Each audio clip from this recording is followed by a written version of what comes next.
पहाड़ों से जुड़ी वादियों से तेज हवाएं चल रही थीं। ऐसा लग रहा था मानो भयंकर प्रलय आने वाला हो।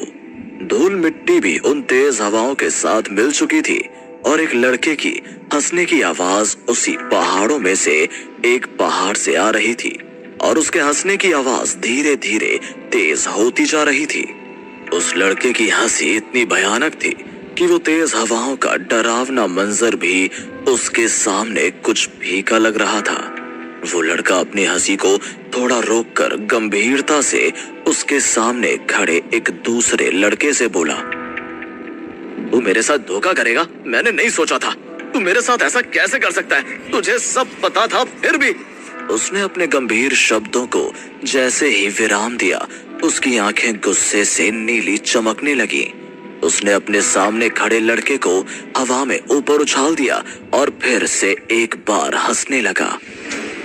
अबे तुझे क्या लगा मैं तेरी इन चीजों से डर जाऊंगा? तू मेरा कुछ नहीं बिगाड़ सकता, समझा? चल अब मुझे नीचे उतार। दूसरे लड़के ने बिना घबराए एटीट्यूड में हवा में रहते हुए जवाब दिया, जैसे उसे मरने का डर ही ना हो। उसके इस बर्ताव से पहले वाले लड़के को और ज्यादा गुस्सा आ गया। उसने अपनी पूरी ताकत उसकी शक्तियों पर झोंक दी और उस दूसरे लड़के को और ऊपर उछाल दिया और उसे हवा में गोल गोल घुमाने लगा और कहने लगा, तुझे बिल्कुल भी डर नहीं है ना? अब ये ले। ये मंजर देखकर दूसरे लड़के की सुध बुध खोने लगी। उसका सर भारी होने लगा और वो हवा में ही बेहोश हो गया। जब उसकी आंखें खुली वो घबराकर चिल्लाने लगा। उसके हाथ पांव ठंडे पड़ने लगे। असल में वो पहाड़ी से नीचे गिर रहा था। वो चिल्ला रहा था कि कोई उसे बचा ले। उसे यकीन नहीं हो रहा था कि अब वो वाकई नहीं बचेगा। बचाओ, मुझे बचाओ। मुझे नहीं पता था कि तुम सच में मेरी जान के प्यासे हो। बचाओ। ट्रेन के इंजन की बहुत तेज आवाज थी, जिससे प्लेटफॉर्म की बेंच पर बैठा एक लड़का घबराकर अपनी नींद से उठा और हांफने लगा। उसका पूरा बदन पसीने से तरबतर हो चुका था। उसने अपने माथे पर हाथ रख लिया। बाप रे, फिर वही सपना। आखिर ये सपना मेरा पीछा कब छोड़ेगा? उसने थोड़ा रुककर फिर कहा, क्या अजीब सपना है। वही धुंधले से दो चेहरे, धुंधली सी नीली रोशनी। असल जिंदगी में तो हम सब साफ देखने के लिए चश्मा लगा लेते हैं। अब ये सपने साफ देखने के लिए कौन सा चश्मा पहनूं? उसने अपनी आंखें मसली और जो शॉल उसने अपने बदन पर लपेट रखा था, उसके कोने से अपना चेहरे का पसीना पहुंचने लगा। थोड़ा स्थिर होने के बाद उसने अपनी पास रखी बोतल को उसके कांपते हुए हाथों से पकड़ा और पानी पीने लगा, जिससे उसे थोड़ी राहत मिली और वो अपने होशो हवास में आ गया। उसने देखा हम्पी जाने वाली ट्रेन स्टेशन पर आ चुकी थी और चारों तरफ लोगों के बात करने का शोरगुल था। कोई अपने कोच के डब्बे को ढूंढता प्लेटफॉर्म पर दौड़ रहा था। जिसको कोच मिल चुका था वो अपने सामान के साथ उसमें चढ़ रहा था। हर किसी को बस अपनी सीट ढूंढकर बैठने की जल्दी थी। जो अपनी सीट पर बैठ चुका था और अपना सामान रख चुका था, वो बेफिक्री से स्टेशन की तफरीक करने निकल गया और ट्रेन के चलने का इंतजार करने लगा।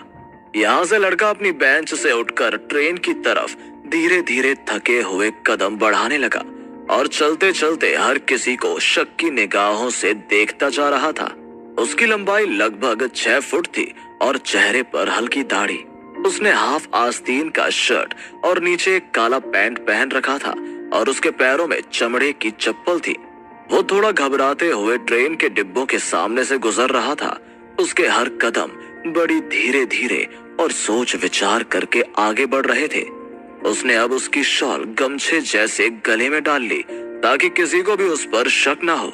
उसने कुछ साधुओं की टोली ट्रेन में चढ़ते हुए देखी, जिसे देखकर उसके चेहरे पर एक हल्की सी मुस्कान आ गई। वाह, अब मेरा काम हो गया समझो। वैसे भी मेरे पास टिकट नहीं है। इनके साथ अगर मैं ट्रेन में सफर करूंगा तो हो सकता है मुझे कोई दिक्कत ना आए। चल बेटा, इस मौके को हाथ से मत जाने दे। मिल जाए इनकी टोली में। उसने अपने थके कदम को थोड़ा स्पीड अप किया और उन साधुओं की टोली में जा मिला। वो उनके साथ ही उनके कंपार्टमेंट में जाकर साइड में हाफते हुए बैठ गया। सभी साधु बड़े ही शांत मिजाज के थे उनमें जो मुखिया था उसने उस लड़के को देखा कि वो उनके साथ आकर बैठ गया है, पर उन्होंने उसको कुछ कहा नहीं और उसे देखकर एक स्माइल पास की। वो लड़का ये देखकर थोड़ा सोच में पड़ गया, पर जैसे ही ट्रेन चलने लगी वो अपने ख्यालों में खो गया। वो खिड़की से बाहर देख रहा था और बाहर टिमटिमाती लाइट को देखकर उसे रीति के साथ बताई वो खूबसूरत शाम याद आने लगी। जब वो रीति को उसके घर छोड़ने जा रहा था, रास्ते में उसे वही पुराना कुल्फी वाला दिखा जहाँ की रबड़ी कुल्फी रीति को बहुत पसंद थी। उसने फौरन गाड़ी रोकी और रीति और उसके लिए जल्दी से 2 कुल्फी ऑर्डर कर दी। भैया जल्दी से 2 कुल्फी देना। इस पर कुल्फी वाले भैया अपनी वही पुराने अंदाज में कहने लगे, सिर्फ 5 मिनट दो भैया, झट से आपके लिए कुल्फी तैयार कर देता हूँ। और जब तक कुल्फी तैयार हो रही थी वो रीति के पास वापस लौटने लगा। वो एक पल भी बेकार नहीं जाने देना चाहता था। वैसे भी जब भी रीति से मिलता था तो वक्त न जाने क्यों अपनी रफ्तार चौगुना कर लेता था। पहले ही उसे बहुत कम ऐसे मौके मिलते थे जिसमें वो रीति के साथ थोड़ा टाइम स्पेंड कर सके। रीति उसकी गाड़ी पर टिककर अपने फोन में कुछ कर रही थी।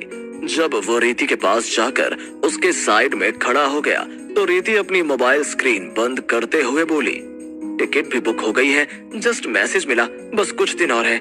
तुम जब भी फ्री रहो मिलने आना, तुम्हें मैं पुणे की खास जगह घुमाने ले जाऊंगी, क्योंकि जब तक तुम वहां आओगे तब तक तो मैं उस शहर को अपना बना चुकी होंगी। वो तो तुम सबको बना ही लेती हो, लड़के ने बुदबुदाते हुए कहा। इस पर रीति ने पूछा, अब तुमने कुछ कहा वायु? रीति के सेंटेंस से ये समझ आ गया था कि उस लड़के का नाम वायु था। वायु ने हड़बड़ाते हुए रीति से कहा, अब कुछ नहीं, कुछ भी तो नहीं। भैया आपकी कुल्फी। एक भारी आवाज उनके कानों में पड़ी और वायु ने राहत के साथ सांस ली और कहा, लो हमारी कुल्फी तैयार हो गई। दोनों कुल्फी का मजा लेने लगे थे। मौसम कुछ खुशनुमा था।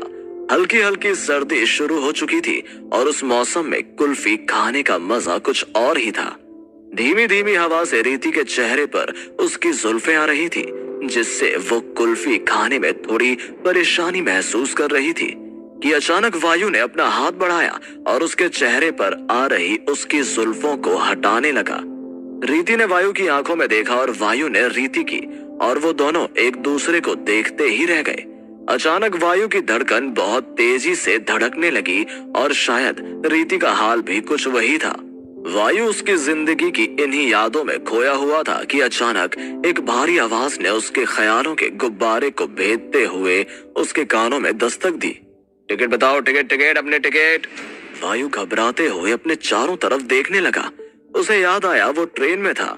वो चारों ओर से लोगों की हल्की हल्की आवाज को सुन सकता था और उन्हीं हल्की आवाज के साथ एक थी कड़क आवाज जो कि टीसी की थी और वो टिकट चेक करने उसकी सीट की तरफ आने ही वाला था।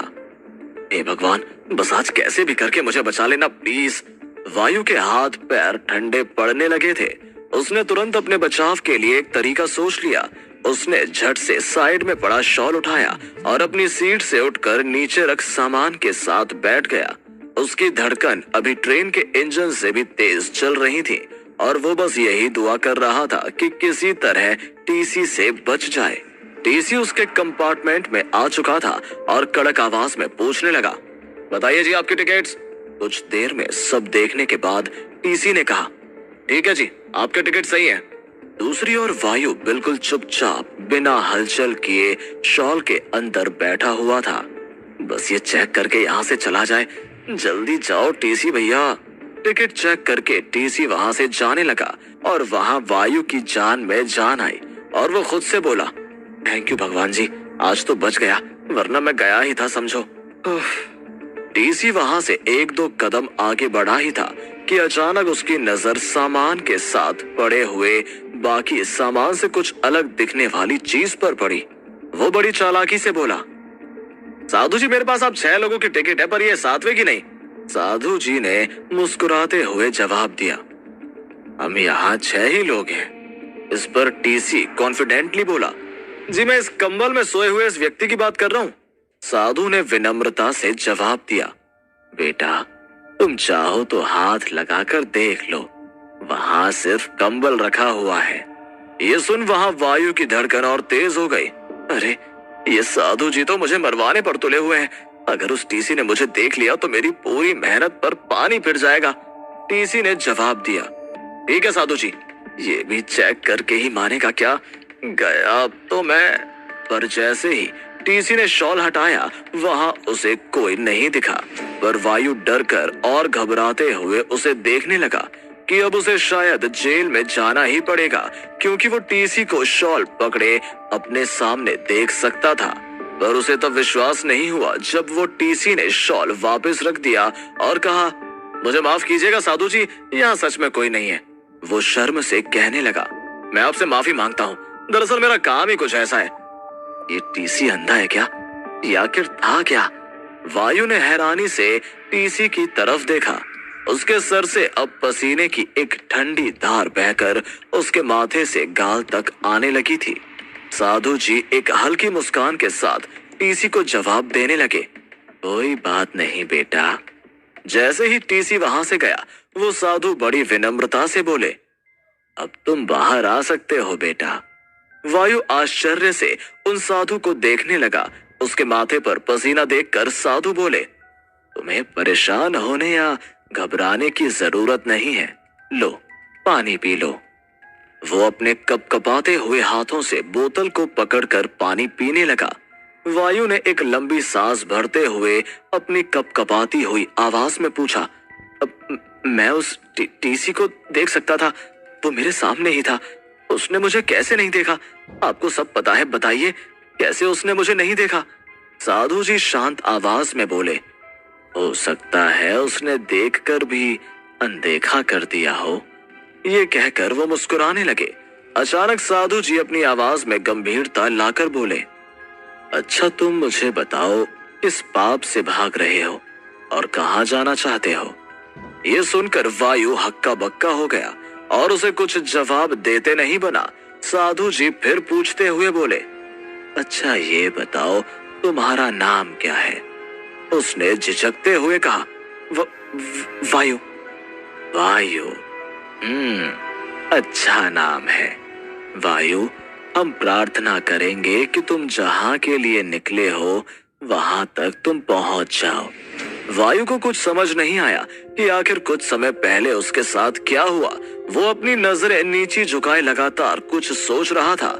ट्रेन में धीरे धीरे अब सारी लाइट्स बंद होने लगी थीं। सारे यात्री अब सोने लगे थे। उन साधुओं की भी अब नींद लग चुकी थी। पर वायु अपने दोनों पैरों को उसके दोनों हाथों से जकड़कर बैठा अपने ख्यालों में फिर से खो चुका था। उसे किसी की कही बात जोर जोर से सुनाई दे रही थी, देखो अगर तुम्हें से छुटकारा पाना है तो तुम्हें सबसे पहले किष्किंधा जाकर उस चीज को खोजना होगा, उसके बाद ही तुम्हें आगे का रास्ता मिलेगा।